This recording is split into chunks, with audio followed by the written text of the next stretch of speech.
Morning, guys. How's everybody doing? Thanks for being here.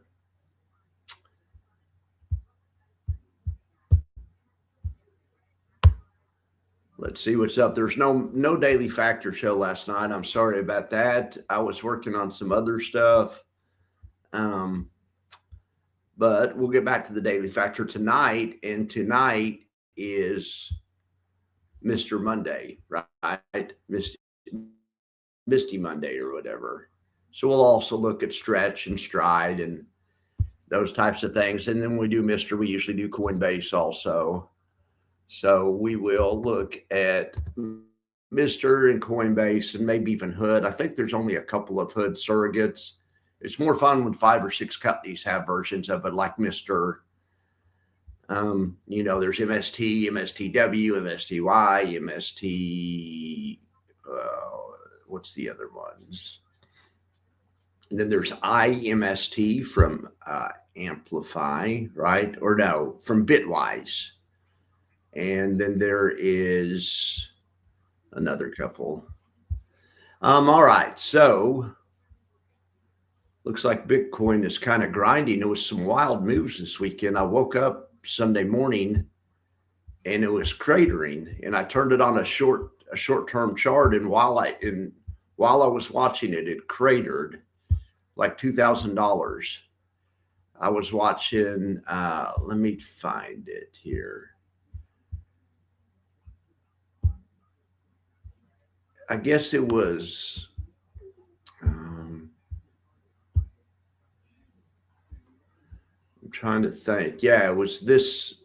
It was this bar right here that I was watching develop. This one and this one. I saw it go down and hit 89. I was like, "What the heck?" I went and did something. I came back a few hours later and it was up here at 91. I guess overnight it took out. It took out this local high, and now it's back down. So in the grander scheme of things, I guess Bitcoin's just grinding, looking better than it was. Looking better than it was looking. SPY doing the same thing, just grinding. There's a small open gap from between Thursday and Friday. We'll see if that stays open till the end of the day. If it doesn't, that bears definitely want to close this gap and close the price on the other side of it. It's just a small gap. Bears want to take it back and challenge this trend line again. We shall see what happens there. Let's see on Qs. I'm going to make sure I'm sharing the screen. I have too many windows open. Okay, at least I'm sharing the screen. Hey guys, thanks for being here. I see everybody. All 9 of you guys. The Qs also have a small open gap from the other day. And there's also one from a few days ago that got tested a few times, but there were still buyers there. There's another open gap right there. Another open gap right there. A lot of bullish order flow in the Qs. Bulls want to make an all-time high. Bears want to close this gap and go work on this gap, close that gap, and then go work on this gap. So we shall see what happens there as well. All right. So what else do I have to show you guys? My freaking AI is out of time. They want me to order Max, and I'm going to, but I just haven't yet. So I don't have any. So we have to look at my update, not the AI update. Let's see. There it is. We have to look at my diversified divas update. The AI diversified divas update said until today at 1 o'clock. I've been in AI gel. I use too much time. Even when you pay for it, you have a weekly limit, and I hit my weekly limit on Friday, so I haven't been able to use it all weekend. So I worked on some videos that I didn't really need AI for, or that I'd already used, I'd already had what I needed. All right, so here's today's action. This ULTY is up 75 basis points. Blocks is up 82. K yield is up 78. So they're all up about 3/4 of a point. ULTI is bringing up the rear, only up 1/4 point. Everything up. The understudies are up too. Not only the divas, but WPay's up, although not as much as the three of the divas. Chippy's up. LFGY is beating any of the divas. LFGY is going for the lead role in the show right now. Good job, LFGY. Anyway, that's a better look than Friday, when on Friday we had some of the divas sell off, of course, because Bitcoin sold off. It hurt blocks and LFGY especially bad. The new ULTY build does seem to be less. The old ULTY build would have got crushed on Friday, but the new one seems to be more impervious to getting crushed by moves down in Bitcoin, because they've kind of changed it around to be a tech fund or something. Did you guys see that post on? I feel vindicated. I said from the beginning the dividend's going to go down to 60 to 65%, and it hasn't yet. It was at 77% the other day. But the thing on Twitter, they released a press release, and that's what the press release said. The press release said, don't be surprised. They're preparing us for the dividend to go down. And that's the only really real way to fix any high yield fund. It's just math. It's just math at some point. Any fund that pays 60% is going to have less depletion than a fund that pays 80%, period. That's all there is to it. It's just math. It doesn't mean that the fund that pays 80% might not do well. Sometimes it might not, do well, but it's going to start with the deficit, with the bigger deficit than a fund that pays 60. A fund that pays 60 is going to start with the bigger deficit than a fund that pays 40. A fund that pays 20 is going to, it's just math. It's just math. So I would welcome ULTY yield coming down to about 60 or 65. It would still be high enough, in my opinion. So anyway, I think I would welcome it going down. I don't know if, because you can either have high yield or you can have good NAV. It's just a math problem. Just a math problem. All right. So let's look over here at, no one paid a dividend today. I don't think any of the divas went X. If they did, I missed it. Anyway, I don't think anyone goes X on Monday. Let's look at last Monday. Last Monday was 12-1. Yeah, we do have, who's this guy? Blocks is a Monday payer. Okay. Well, just for the sake of, I'll go look up what the actual one is later, but just for the sake of expediency, I'm going to put the dividend from the prior week, the dividend amount from the prior week there, so that so that chart that I just showed you doesn't reflect how badass BLOX really is, because it would be up more, of course. I don't think it factored in yet. But anyway, BLOX needs to get that dividend added back into their price. Sorry, I missed that, but I believe that's the only one that pays Monday. Anyway. Yeah, none of the other ones have a Monday pay. So tomorrow we have WPay going X. I think they've already declared. I saw what it was. And then Wednesday's the big day when a bunch of them pay. All right. So let's look at the rolling total return. Well, you can see how bad the month was about halfway through the month. I mean, man, that was miserable. A crypto sell-off really hit all of these hard, even the ones that are good ones like K-Yield or whatever. It got, it was down 15%. They all got hit. But anyway, they're bouncing back to differing degrees. ULTI is only down 25. I'll say only down 25%. I mean, it was down like 31. So Blocks is only down 18. It was down 25, 26, I think, at the worst. ULTY is down 17. At its worst, it was down 21. I guess I could look right here. Blocks at its worst was down 29. ULTY at its worst was down 34. I'd suppressed some of those memories. Oh my gosh. And it looks like, who cares about LFGY? No, I'm just joking. LFGY is fine. And I can't tell. It looks like ULTY at its worst was down 21%.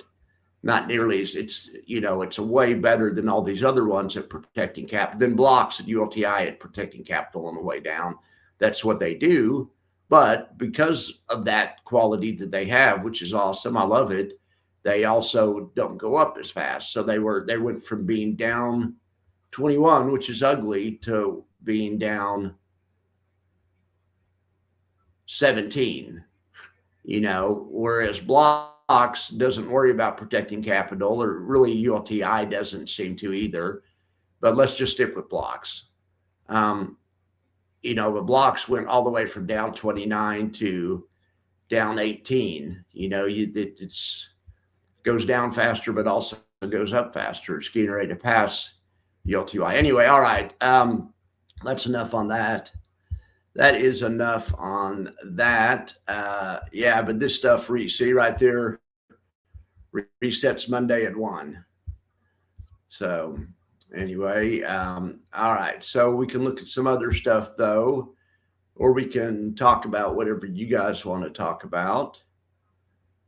I have too many windows open. All right, there we go.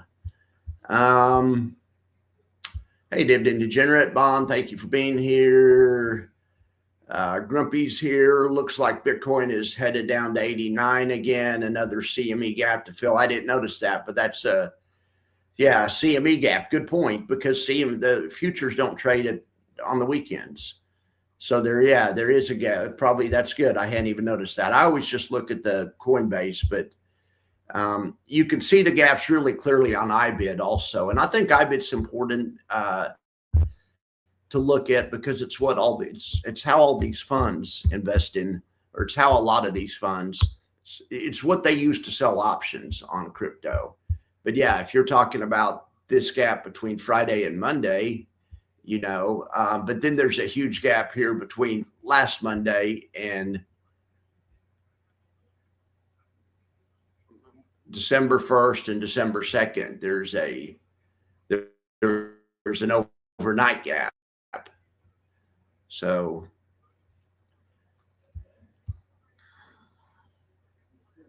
this right here is a better look than this, but this still isn't a real, bullish look. I don't know, but we do have higher lows. Come on,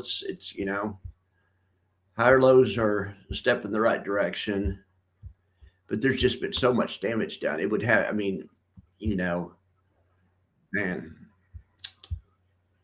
so much damage done. All right. I imagine NEOS will have, so you guys talk about the NEOS long short fund. I would imagine. So that's part of the reason why NEOS is good at stability. NEOS's funds, and I'm trying to think, they all sell options in the monthly time frame. I'm trying to think if that's right. SPY, Triple QI. Yeah. So that explains why the yield's lower, but the yield being lower is, that also explains why why they have a reputation for being steady. They pay a lower yield. YieldMax could do the same thing too. They just don't want to. They're trying to have their cake and eat it too. So, anyway. Hey, Mark, how are you doing, bud? And good morning to everybody, of course. Hopefully monthly is still better for you. Well, I just know monthly does a couple of things. It doesn't catch as much yield. So that right there means you don't start in as big of a deficit. So that's one. And the other thing is monthly options, you put them further out of the money because they're monthly options. Anyway, so they aren't as effective at capping the upside. These weekly options, and God forbid the daily options, have to go right at the money, because there's less time. And so they're more effective at capping the upside. And something like a weekly that's getting reset every week, even if the market goes in the money, they'll reset it more frequently, where the monthly one's further out of the money. And so it's a combination of the monthly options not bringing in as much yield and also being less effective at establishing a cap above the market. Monthly options do cap the market, but not to the same degree that weekly options do. So, I think the NEOS one will be good. The thing is, on long short, I'm not thinking the yield's going to be super high. I mean, because you're long and short at the same time. I wouldn't think it's going to be a high yield, but what I know. Last weekend was weird because of Thanksgiving the week before. Absolutely. Oh, as far as the dividends go, you're right. So I maybe should have looked back a couple of weeks, but yeah, good point. Good point. And yeah, biggest Twitty. I don't think I've seen you in here before, but thank you for being here. I remember a handle like that. That's a creative handle. And then we have, I don't know if Andre Brown's been in here before, but I think so. I think I've seen you around here before. Good morning, Andre. All right, so this is the one we're talking about, NLSI, and it's coming out the 10th, I believe. I saw on Discord, Marcus, I think you posted that, and I think it said 1210 or 1211 or something. Yeah, but that is great news. That is great news. With doing longs and shorts on individual tickers, there will also be selling SPY puts for good measure. Well, SPY puts are basically longs, but yeah, I need to read the prospectus. It looks like you've read the prospectus. So trying to think. Yeah, I'd like to read that prospectus. I wonder if they do long and shorts on individual tickers and write options on those same tickers, or I wonder if they have a long short portfolio and then just at the same time sell SPY puts, which is a long. And I wonder if their long short portfolios balance 50-50. If it is, it won't pay very, very high yield, but it may be like 200% long and 100% short. So in other words, in that case, it might still be able to pay a high yield. Anyway, yes, you come here I've seen you in here before because I remember the New World Order part of it. I didn't remember the Andre Brown, but I remember the New World Order, that too. But anyway, but yeah, thank you for being here. But I really don't think Woody's been in here before. But anyway, I like to have new people in here, first-time callers, whatever you want to call it. All right, so what do you guys want to talk about? You want to talk about my NAV depletion super study that I did this weekend? Probably not. Let's go talk about something more interesting for you guys. Let's do this. I have the YieldMax press release, but it's boring. It just says, you guys read it. But I'm just telling you, I can read between the lines. They're preparing you for lower yield. So if that's not what you want, get out. I think everyone who wants out's already out of that one. All right, so tools.app. All right, so let's look at some stock tools and quit talking about stuff that I like and talk about stuff that everyone likes. Stocktools.app.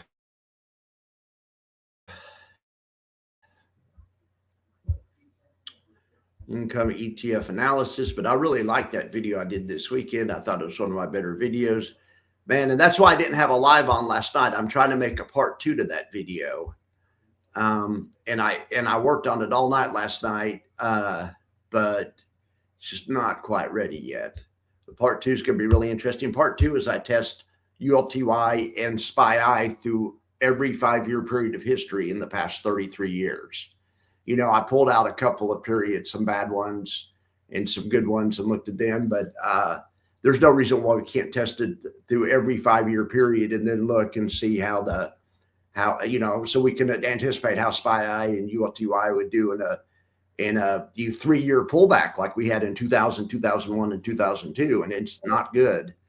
Or in a 1-year pullback like we did other times. Anyway, all right, so let's look at this. Chippy's number 1 on the board today, beating the Qs. SOXY is also, SOXY's not beating its index. Chippy's index ought to be this one also, in my opinion. Or it could. You could use that one, and it'd probably be a better comparison than the Qs, but whatever. All right, QDTY, the Qs are a great comparison for this one. And look, these guys are beating the parent. That's very good. SDTY beating the parent. All right, am I sharing that with you guys? I think I am, because everything on that screen is shared. But I just always like to check. Okay, yeah, it's always shared. But yeah, that's pretty impressive. DTY and SDTY. I'd like to get behind those more. I mean, zero DTE options. Every time I check, though, the round hill version is beating them. I mean, but it's the, so when I say the round hill version, because it's a very similar strategy. Although, look at this, that's not true though. SDTY has been pulling away lately. Huh? That's interesting. I bet SDTY pays a lower yield. What do you want to bet? It's going to be close though. Well, look at this. It's easy to do the math, and actually, it does pay a lower yield. I was exactly right. That's all there is. It's that simple.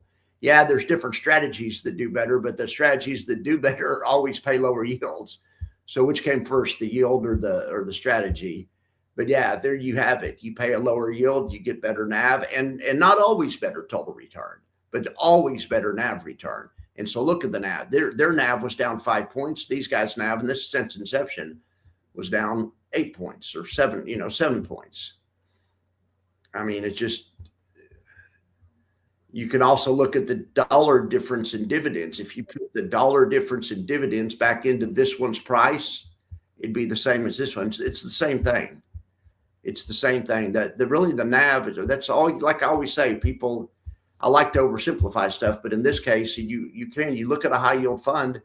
If you don't want ones that deplete, just choose low paying yields. That's all there is to it. That's all there is to it.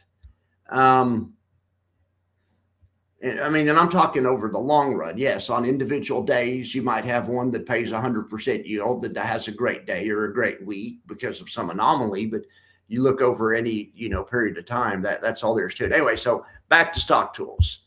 I digress a little bit, but that's good to see SDTY doing well. But that's pretty much the formula. Pay a lower yield. All right, YMAG, beating the Qs, big Y.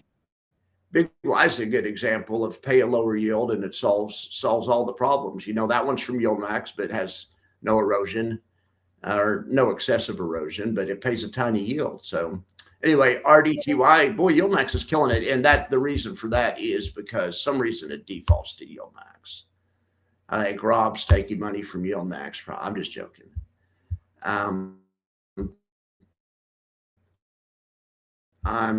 just joking, Rob. But if you okay, but let's look against all of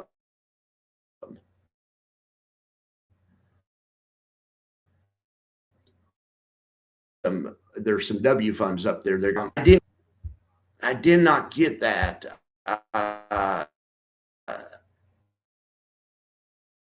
Future income. Also, I don't think I seen your post this morning. I didn't, but okay. Did you see that they are ready to do leveraged trading?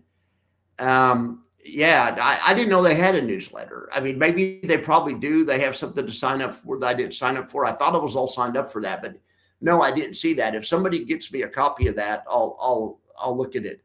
Hey, Thomas, how are you doing? Let's see. A long short income fund should sell puts on bullish names and calls on bearish names. Absolutely. Absolutely. So that's why I was saying maybe the puts on the SPY. I was trying to interpolate without seeing it. Maybe they're using that as part of their long book. They'll have a long book and a short book. Sometimes the long book will be twice as big. So really it's a long short fund, but they're net long.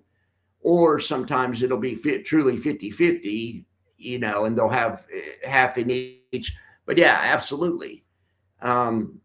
Absolutely. But, but there's a jillion ways to do it. Then I didn't know if maybe they were just going to do long short equity and then just write some things will just write like some things, even if they don't have anything to do with S&P, will still use S&P puts for their income component. And I'm thinking Maxi, it's a Bitcoin, but they there's other ones that do that too. So I was thinking maybe they use the S&P puts because they're just ultra liquid, and that's their bullish book. And then at the same time, they also have some short stock to, I don't know. But anyway, I'll be happy to look at that. But yeah, good point, Thomas. Good point, Thomas. Yeah, but somebody give me that Yield Max newsletter. I mean, I guess we could, I just saw it open somewhere. It was open somewhere over here. And I don't know if this is what you're talking about, but we'll get back to stock tools in a second. This is the biggest thing to me, like I've told you about, distribution outlook with the inclusion of new lower volatility names and more protective option positioning. They don't have more protective option positioning that I've seen. It's the same as it's ever been. But anyway, whatever. Future distribution levels may be somewhat lower than previous levels and less predictable. Anyway, but I didn't see anything in here about leverage. Adjustment to multi-strategy are being introduced with the goal of managing downside risk more effectively while improving. How are you going to improve the capture potential upside gains? They've never done any type of uncapped strategy. They've always been fully capped. And like I always say, that doesn't mean the fund can't make money. It doesn't mean the fund can't catch upside. But it means during the day it's capped. Yeah, they make adjustments between days and night. They'll roll it out and stuff. But these ones are. So why don't they do like ULTY's doing and do a lightning spread or some type, do some type of. But they kind of hint at that though. Because they say selective hedging strategies. I haven't really seen any of that yet. But to me, that would include buying. They've done it before. They bought UVIX options, or they didn't really buy them. They did some kind of premium capture strategy, but they were long UVIX. They did like a covered strangle in UVIX, and it was back in before the market went down in like August or whatever, and they actually did well on that. But anyway, this is what you're talking about: leveraged option strategies that seek to catch more upside during market advances. Okay, so I haven't seen any of that, but that's why I do this the daily update, the one that you haven't seen today, but I've looked at here. Let's do this. Or I've looked at they aren't doing any of that yet. Even though I didn't produce my graphic, I looked at another influencer's alti trades, and they don't have any of that stuff in place yet that I can see. But at 1 o'clock today, when my graphic, when my AI resets, I'll be all over it. But yeah, so to me, like I say, they don't ask me, but I mean, they were the ones that invented the lightning spread. It was really at somebody else, but they're the ones who brought the lightning spread back to prominence. So I don't know why look how well QLDY is working. Why don't they lightning spread the ULTY? Anyway, like I say, they don't ask me, but yeah, good catch on that. Okay. I see what you're talking about. I guess that is their newsletter. That's their, it's a news release, I guess. All right. Back to this. Let's see what's going on here. Let's look at a little 1 day performance.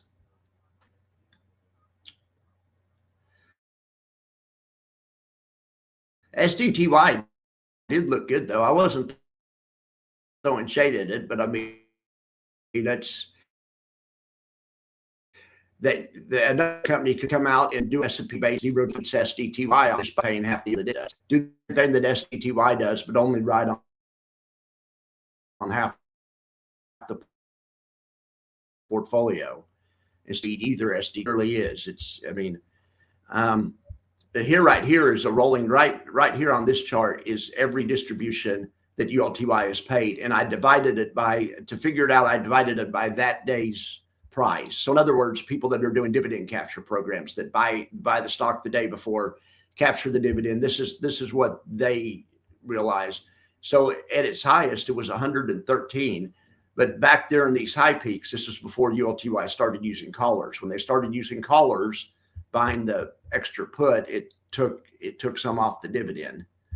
And anyway, all right. What was I going to show you guys though?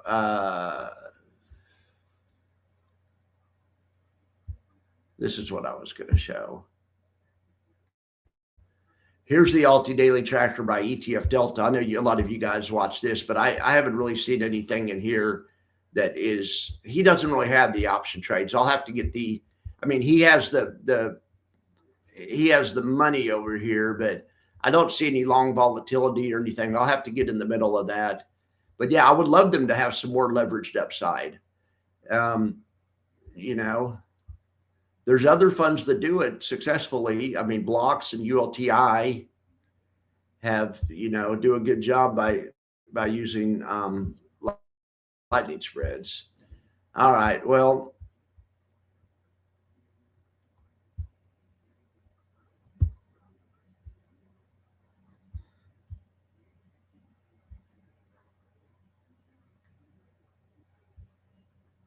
okay. Anyway, let's look at the daily results and see what's going on here.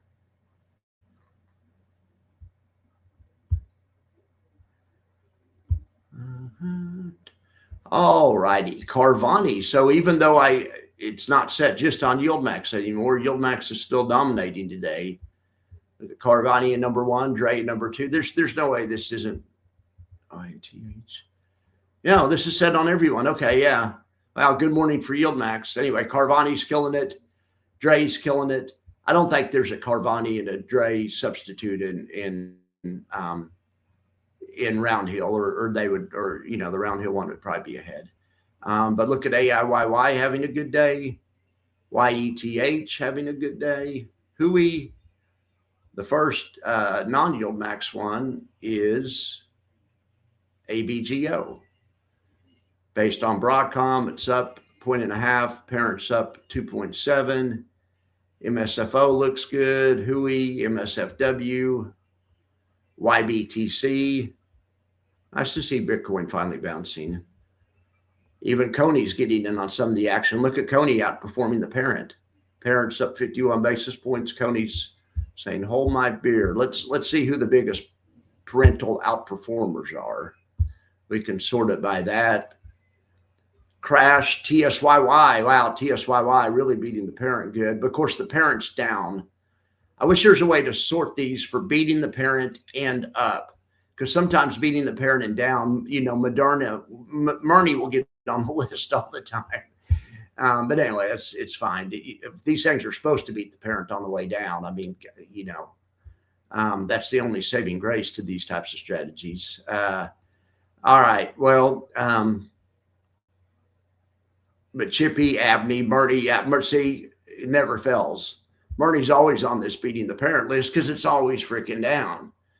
Anyway, Tesla. I just saw that somebody downgraded Tesla today by Morgan Stanley or something. Bobo, YBTC. All right. Well.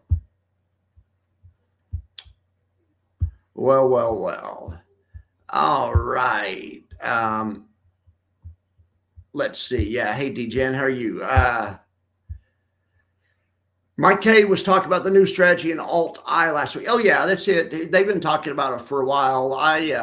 We knew about it here before any other influencer did. I got a tip and I started telling you guys about, you remember when I came on, it showed you guys the three-legged spread with puts and how they're now selling an extra leg to offset some of the put drag.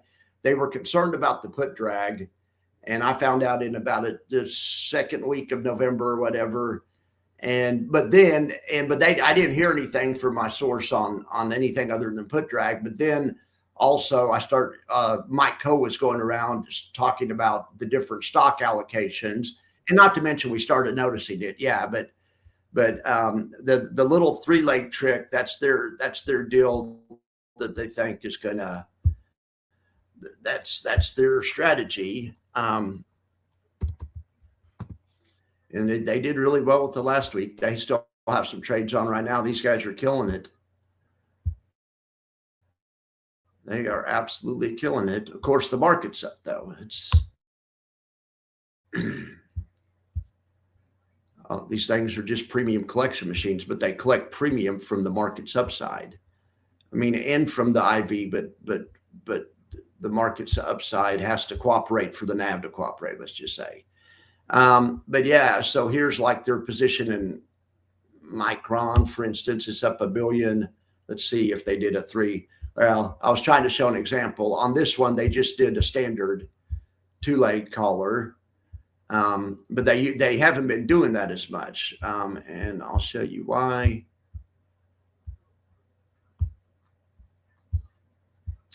JBL, it's on the more stable stocks. Yeah, check this one out. So this is their biggest option chain. Still doesn't do anything about the capped upside. I mean, the upside's still capped. But they're just selling this extra option right here.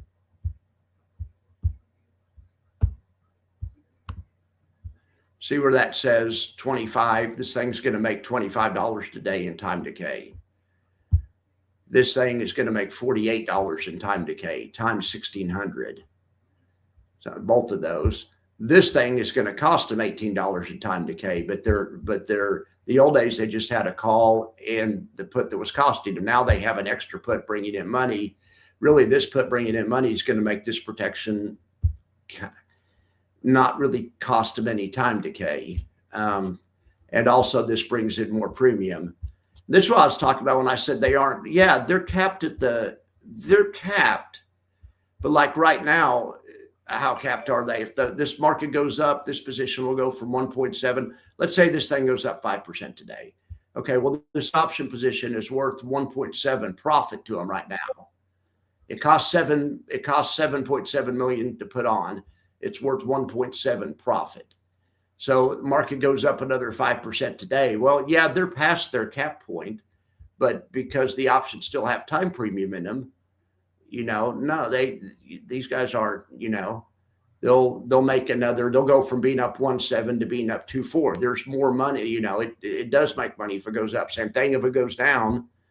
And then what I was saying, then they'll roll it between days. At some point, they will go ahead and move it. I mean, because even with time decay, at some point, if it goes up enough, it will be capped, like where there's no more money to be made.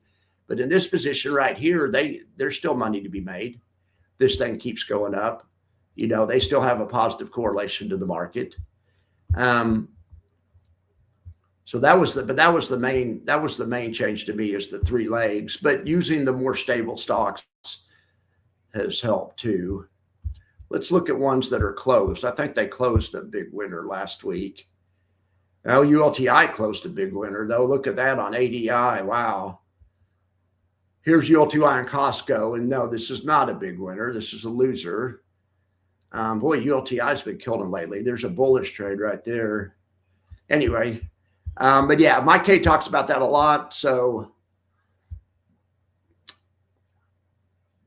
to capture more upside, because everything else in the newsletter they are already doing. I don't know what that line meant. I mean, they said they're going to leverage. It didn't say we're going to leverage. It said leveraged. To me, leverage sounds like leveraged options, but I just haven't seen any of that yet. But they could easily do that. Here's what they need. Like I say, they don't ask me how to do their trades, with good reason too. But they could take something like their little three-leg deal. That's fine. And what you do here is and this is what I was thinking they might be doing. This is what ULTY is doing. They're selling a put spread and then and then selling a call spread. Well, you do that, you have unlimited upside. Now you don't bring in as much of a credit. You take your credit down. But so maybe they're going to start doing some of these. I mean, this structure still brings in a credit, but if they did start doing that, that would really lower the dividends, because that, and maybe that's the key, because they are saying in there they're preparing us for lower dividends. Maybe they're going to start adding this fourth leg, which will uncap upside, but it'll turn this into a lightning strangle or whatever. This is exactly the strategy that ULTI is doing. See right here, you have double long legs right here on the put. That turns it into a collar, and this is the best of both worlds trade. You have cap, defined downside, unlimited upside. ULTI does it. ULTY never has, but and ULTI doesn't always do this. To be fair, Sometimes they do it like this, where they still have four legs, but they have unlimited downside, unlimited upside. But they still get a payment. And that's the positions they have on lately. They have on, that's the ULTI structure lately. But whenever the market was going down for a while, they put double long legs to cap their, you could see that the old strategies in white, the cap downside strategies in white. And, you know, so yeah, hopefully, I mean, I would be all in favor of YieldMax doing something like this, something like that. Future income, love the ULTY video. Yeah, I'm going to do, so I realized I missed a big opportunity on that video. I liked how I went back into the past and evaluated some different times, because if you hit a bad sequence of years, not only ULTY will do bad. There's simulations on there where SPY lost half its value, half its NAV value. You know, there's, I mean, and ULTY, of course, during the same period of time lost, you know, 90% of its NAV value. Depends a lot on the sequencing of returns. If you know, but I guess the other thing is nothing works when that happens. But anyway, so the opportunity I missed, I'm going to release a new video that's just going to have, it's just going to have a chart with every 5-year period of time. And it's going to look, and we're going to be able to see when SPY and ULTY outperformed and when they didn't, you know, but the answer is they both outperform. If you can get like 5 years where the market's up 20% every year, then they both outperform. So anyway, yeah, no, that is the language. That's my interpretation of it. I showed you what I think. That's, yeah. But I'm with you on that's the language of it. All right, well, let's go back and see. There's 38 of you guys here. Let's go back and see what the market's doing. Maybe see if it's moved any. I have too darn many windows open. You're in compilation.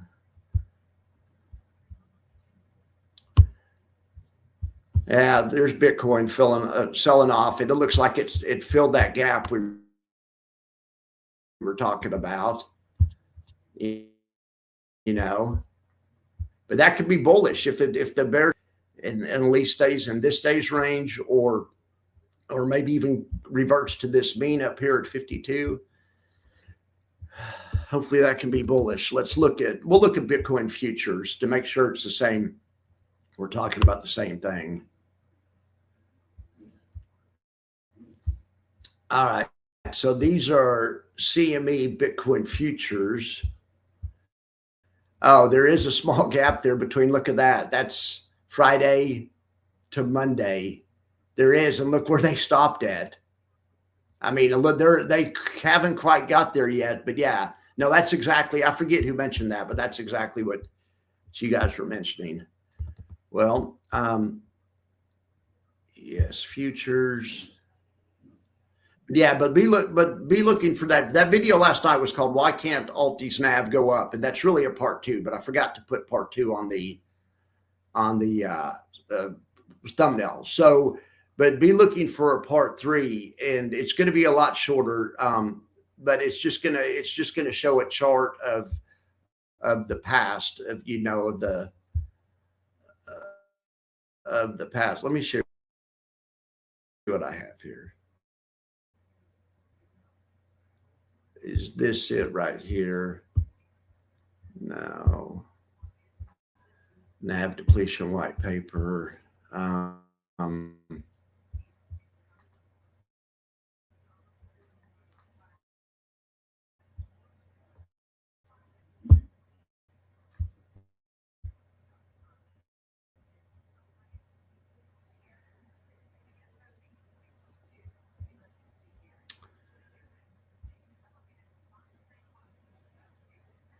Untitled spreadsheet. Maybe this is it. Yes, this is what I wanted to show you guys.